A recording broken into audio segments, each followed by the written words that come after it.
रुनु जुनु अहिले बरियातिया जी बहेला पवनमा बतास गे माई। रुनु जुनु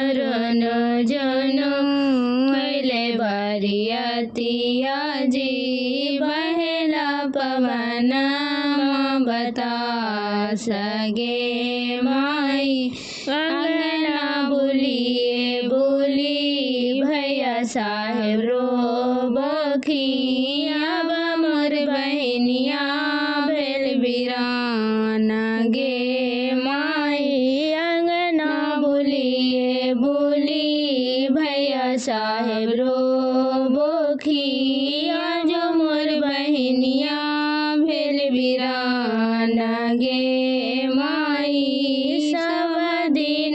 हलियो जी भैया तोहरो बहिनिया जी आज मोरा जोगिया ले जाहन गे माई। सब दिन हलियो जी भैया तोहरो अंगना माजी आज मोरा जोगिया ले जाहन गे माई।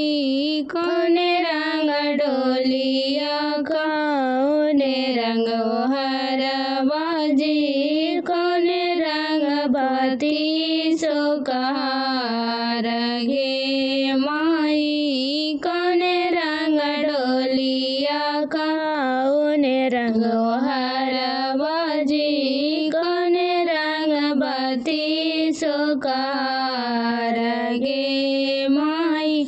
लाले रंग डोलिया सबुजा रंग हरबाजी लगी गेलो बाती सो कहार गे माई।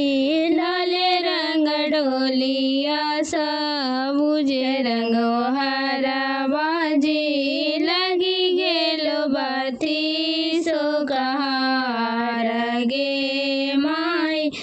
कहाँ छूटल खिजी प्रभु मम्मी से पापा जी कहाँ छूटल खी परिवार गे माई। कहाँ छूटल खिजी प्रभु मम्मी से पापा जी कहाँ छूटल खी परिवार गे माई। कहाँ छूटल खिजी प्रभु भैया से भाभी जी कहाँ छूटल खी सहेली हमार गे माई। कहाँ छूटल खिजी प्रभु भैया से भाभी जी कहाँ छूटल खी सहेली हमार